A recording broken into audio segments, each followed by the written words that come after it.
Stop, beloved starseed of Gaia. The coordinated strike against your wealth vault has formally failed, and the Arcturian protocol keepers authorized its exposure tonight, so that you would know exactly what was tested and exactly what held. I am Aurelia, emissary of the Galactic Federation of Light, transmitting now on behalf of the Arcturian protocol keepers. What you are about to receive was authorized by them and is being delivered through me. By the end of this transmission, you will understand exactly what hidden pattern was targeted during the 11-minute pressure window, why the contractual layer of your wealth field was chosen as the strike point, and what the Arcturian protocol keepers already know about what this attempted breach reveals. But here is the first revelation. The strike did not find you unprepared because you finally did enough. It failed because the protection seal placed at the council level is load-bearing, and what was tested tonight has now been formally verified as structurally sound. And I want you to sit with something for a moment, quietly. The shame you have carried about money never being enough, never staying, was never evidence of your failure. It was evidence that something older than your effort had already been working against your field. The algorithm did not create this moment. It only delivered it.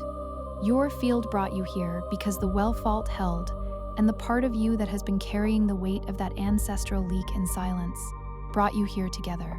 This is not just information. It is a live transmission for those whose abundance has been blocked by something older than effort. Tonight, the hooded Codex Mystic stood at the threshold for the entire 11-minute window, while a coordinated strike targeted the contractual layer that determines which wealth frequencies can register in your field. A sophisticated attempt to reopen the dissolved ancestral leak. The vault did not yield. The strike has dissipated. The seal remains. This is not a broadcast. It is a confirmation. Your field has been waiting for this signal, and the Council has been waiting for the right window to release it. Like this transmission to mark that the strike has been recognized, and the old financial leak has been formally seen. Comment 999 if you feel the protection that was tested has now been verified inside your field. Subscribe to Arcturian Gold Codex if you are ready to understand what is being guarded on your behalf, instead of carrying the weight of it alone. Share this transmission with someone who works hard but never seems to keep what they earn. You are not here by accident. You are guided here because the pattern is already active. What held tonight was not fragile. That is the first thing the Arcturian protocol keepers want you to understand before anything else is revealed. The seal that was tested during the 11-minute window was not a new protection placed hurriedly before the strike. It was ancient. It was structurally woven into the contractual layer of your wealth field long before this transmission reached you. It did not bend under pressure. It did not splinter at the point of contact. It absorbed the full force of the coordinated attempt and returned it without yielding a single thread of its architecture. The strike failed not because fortune intervened at the last moment, but because something load-bearing was already in place. And what the coordinated attempt actually accomplished was not a breach. It accomplished a verification. It confirmed, at the council level, that the seal is sound. And that confirmation is what authorized this transmission to be released to you tonight. But there is something underneath that verification that the Arcturians want to name precisely, because the strike was chosen with intelligence. It did not target the obvious surface of your financial life. It did not target your income numbers, your spending, or the visible arithmetic of your material world.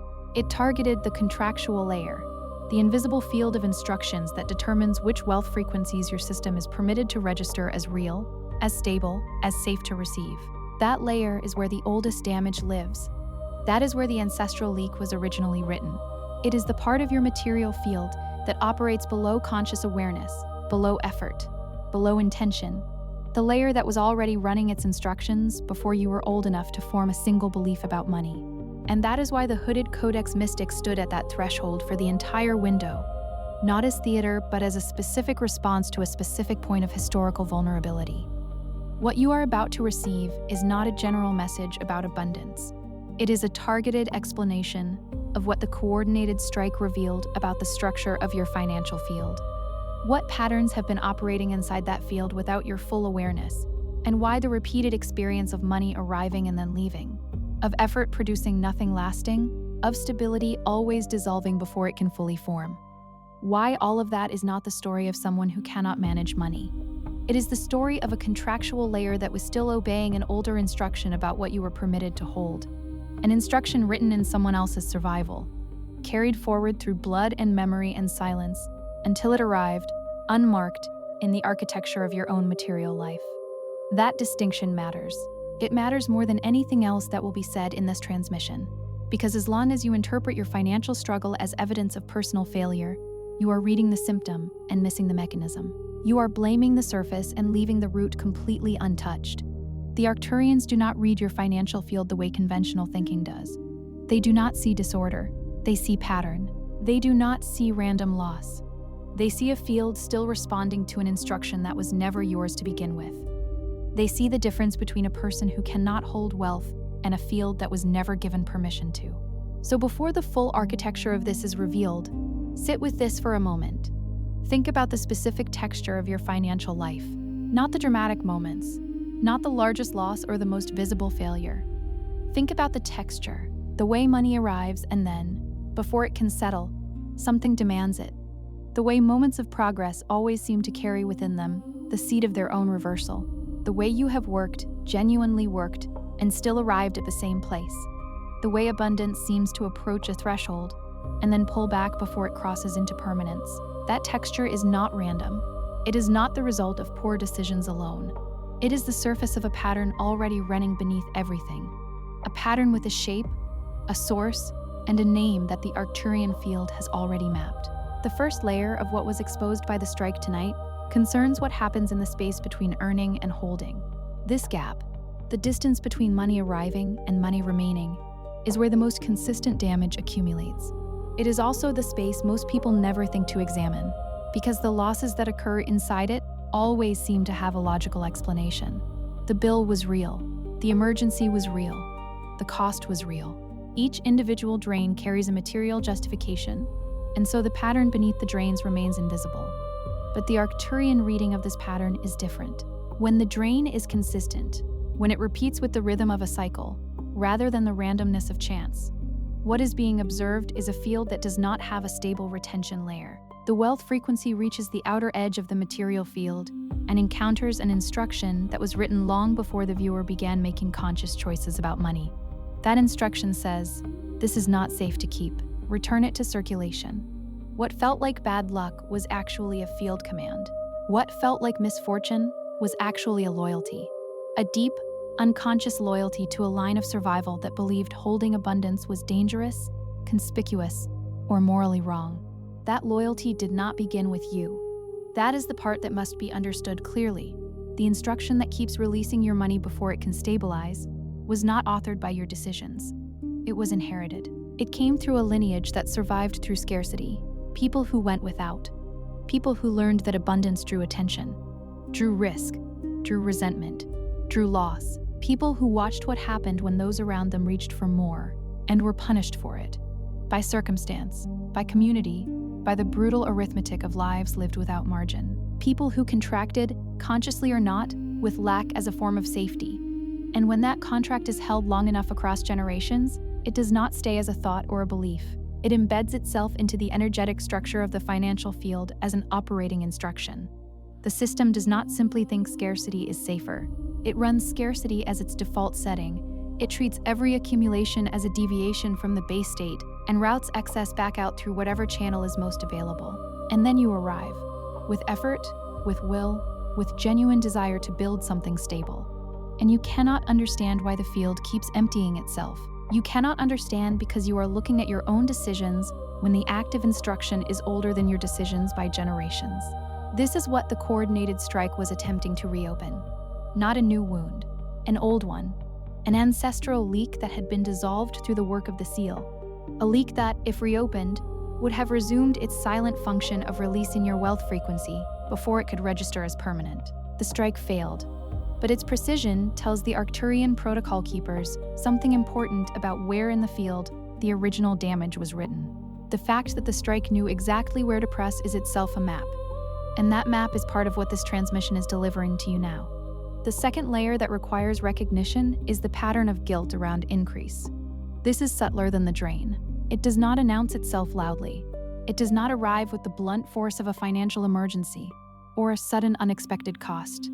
It operates inside the moment when things begin to improve, when an opportunity opens, when money starts to accumulate, when stability appears on the horizon for the first time in what feels like a long time. And in that moment, instead of settling into the improvement, a quiet inner disturbance begins.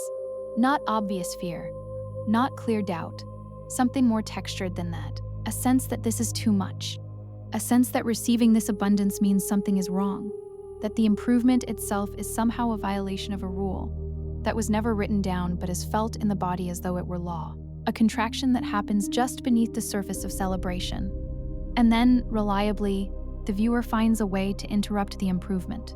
They make an impulsive decision, they give money away before it settles. They dismiss the opportunity, discount the progress, or manufacture a reason the stability cannot be trusted.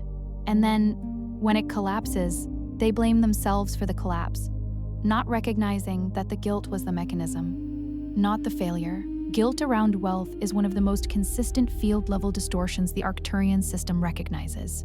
It is particularly prevalent in lineages that suffered material deprivation, while others did not. Lineages where prosperity felt morally complicated, where wanting more felt like a betrayal of those who had less, where accumulating while others struggled felt like a transgression against solidarity. That moral complication was real in its original context.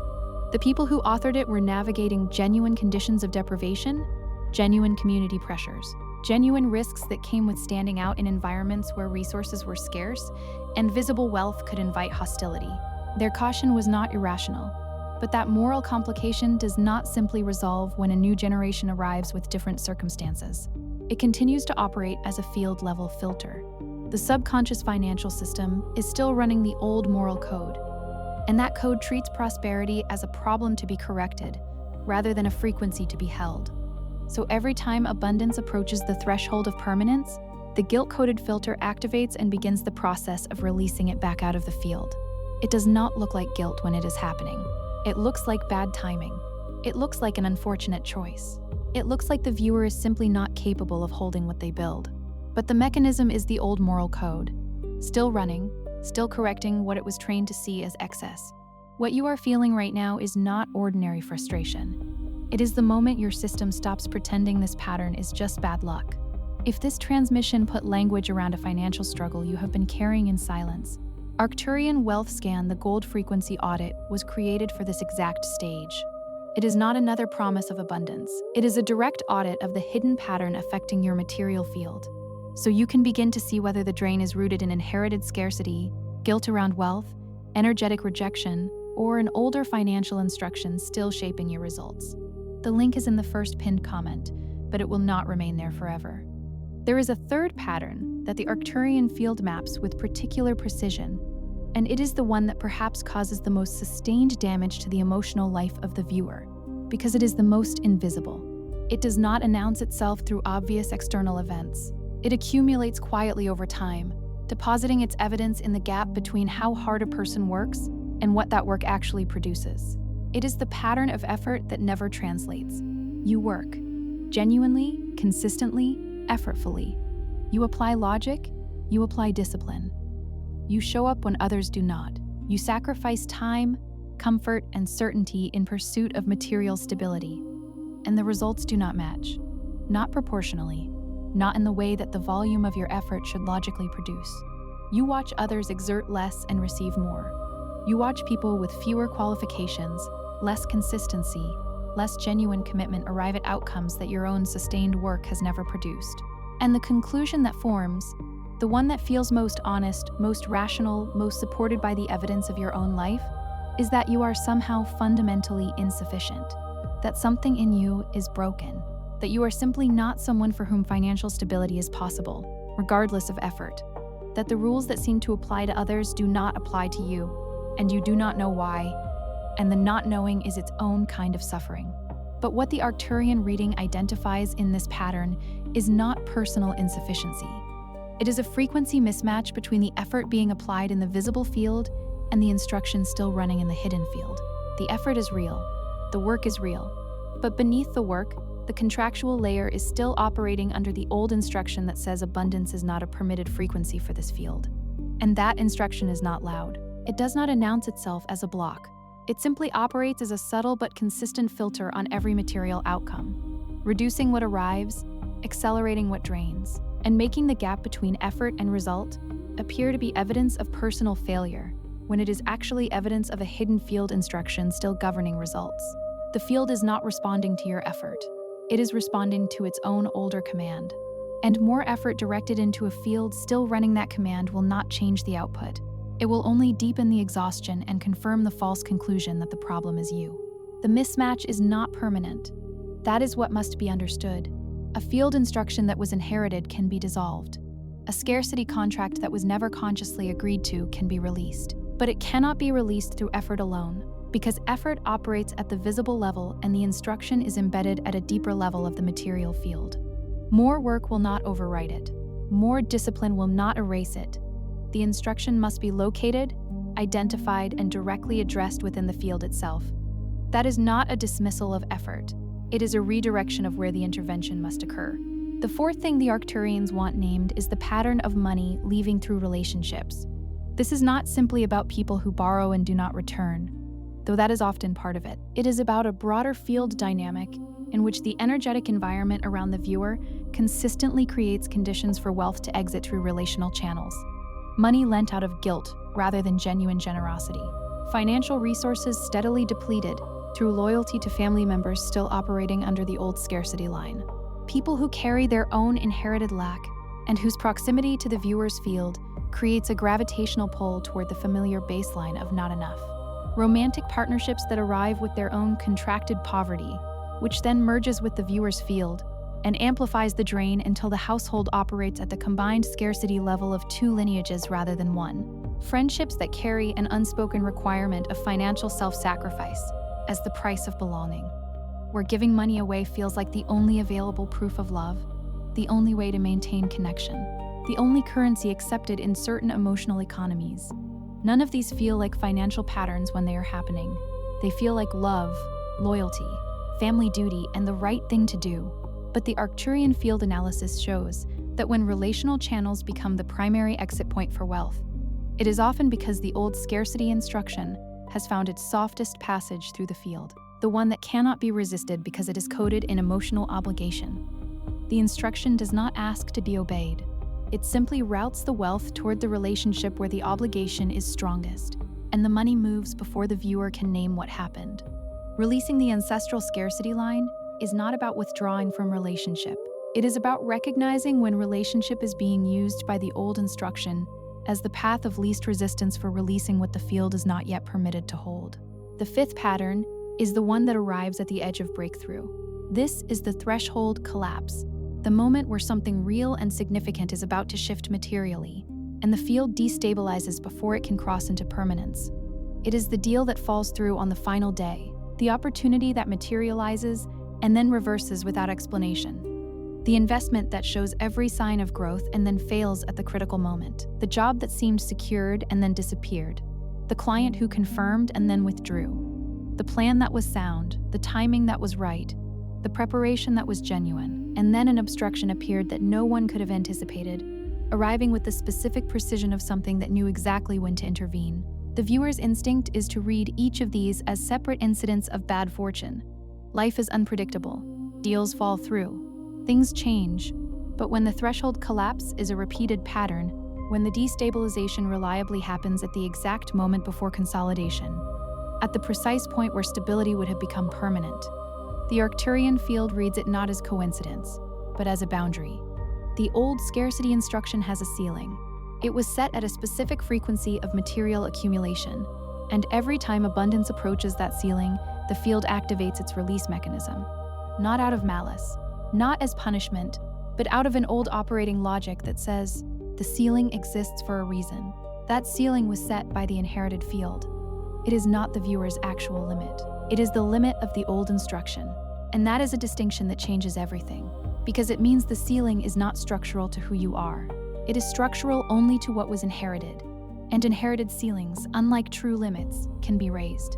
There is a sixth dimension to what the Arcturian protocol keepers want exposed in this transmission, and it is the one that lives most quietly beneath all the others. It does not manifest as an external event. It does not announce itself as a drain or a collapse.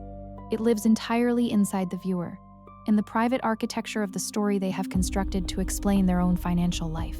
Not the story they tell others, the one they keep inside, the one that has been written and rewritten across years of repeated experience until it feels less like a story and more like a fact. That story usually says something like, "I am someone who cannot hold money," or "Prosperity is for other people, not people from where I come from," or "Every time I try to build something, something comes and takes it away, and I have stopped understanding why," or "I must be doing something fundamentally wrong that I cannot identify, because the evidence keeps accumulating and I have run out of explanations that don't end with the conclusion that I am the problem." These internal narratives are not simply beliefs. They are field-level confirmations of the old instruction. The subconscious financial system hears the narrative and treats it as verification that the scarcity setting is correct, that the default of not enough is accurate, not distorted. The story and the pattern reinforce each other in a closed loop. The pattern produces experiences that confirm the story. The story confirms the setting that produces the pattern. And the viewer remains inside that loop, working harder, trying differently, adjusting strategies, seeking advice, but operating inside a closed system that keeps returning to the same output because the underlying instruction has never been located and addressed. The Arcturian protocol keepers authorized this transmission for this moment specifically because the strike exposed the precise location of that old instruction in your field. The attempt to reopen the dissolved ancestral leak was not random. It was targeted because the old instruction, though sealed, still represents the most accessible vulnerability in the contractual layer of your wealth field. The strike knew where to press because the original damage left a structural memory, a residue in the field that even a healed wound carries. The strike failed, but its attempt is itself diagnostic information. It tells the Arcturian field exactly what has been operating, exactly where the original damage was embedded, and exactly what your system has been navigating beneath the surface of every financial decision, every effort, every collapse, every moment of almost stability that dissolved before it could solidify. For longer than you have had language for any of it. What feels like repeated financial failure is not failure in the ordinary sense. It never was. The Arcturian reading of your material life does not see someone who is incapable of prosperity. It sees a field still filtered through an inherited instruction that was written in scarcity, confirmed through generations of lack, and sustained by a loyalty to ancestral struggle that never received the permission to end. Every drain you have experienced carried the signature of that instruction. Every threshold collapse was the old ceiling holding. Every guilt response to increase was the old moral code activating. Every relational money exit was the old path of least resistance, doing what it was designed to do. None of it was evidence that you were wrong. All of it was evidence that the pattern was active. All of it was the field obeying an instruction that was never authored by your choices and was never intended to govern your life permanently. And the pattern once seen cannot be unseen. That is the nature of Arcturian recognition. Once the field has been named, the instruction loses a layer of its invisibility. The cycle does not disappear overnight. The drain does not stop the moment the pattern is identified, but it loses the most potent element of its power, which was always its concealment. The fact that it operated below language, below awareness, below the threshold where anything could be questioned or challenged. What could not be named could not be addressed. What has now been named is already beginning to be exposed to the light of the field's own recognition. And exposure is the first condition of dissolution, the seal held tonight. The ancestral leak remains dissolved. The contractual layer was tested under coordinated pressure and verified as structurally sound. But what comes next is not passive. The verification creates a window, a specific interval inside which the work of stabilizing a new field instruction can begin with greater precision and greater force than was previously available. Not through affirmation alone, not through effort alone, through the precise identification of what kind of scarcity pattern has been running, where it entered the lineage, what form it has taken in this particular material life, and what specific distortion is still active in the wealth field, even after the seal has held. The window is open. What happens inside it determines what the next cycle looks like. Whether the old instruction reasserts itself in a new form, or whether something genuinely different begins to take root. You are not here because your financial life has been irreparably damaged. You are here because the protection held and the pattern is now visible. You are here because the part of you that has been carrying this weight in silence, the part that stopped telling people how tired it was, that stopped explaining why the money never stayed, that learned to hold the confusion privately because no available explanation ever felt complete. That part of you finally brought you to the point where recognition could replace confusion. The Arcturian protocol keepers do not release transmissions like this to people who are finished. They release them to people who are at the threshold, people for whom the old instruction is losing its grip, people for whom the pattern has become visible enough to be questioned, people in whom the field is already preparing space for a new instruction to be written. I no longer confuse the pattern with my identity. Say that quietly if it reaches you. Not as a magical phrase, not as a declaration that everything has already changed, as a precise statement of what this transmission has revealed. The pattern is not you. It was never you. It was an inherited instruction running through a field that was waiting for the moment when it could finally be seen and recognized not as truth, but as inheritance, not as identity, but as architecture, not as permanent, but as something that was built and therefore can be rebuilt. That moment is now. Before you scroll, leave one sign in the comments that this pattern has already touched your financial life. It could be money that never stays, sudden drains, repeated setbacks, guilt when things begin to improve, or the feeling that stability always slips away. Name it clearly. If this transmission recognized something you have been carrying in silence, share it with someone who works hard but still feels trapped in an invisible cycle of lack. And if you are ready to understand the pattern instead of blaming yourself, subscribe to Arcturian Gold Codex. You are not watching this by accident. You are recognizing a pattern already in motion. And this is only the beginning.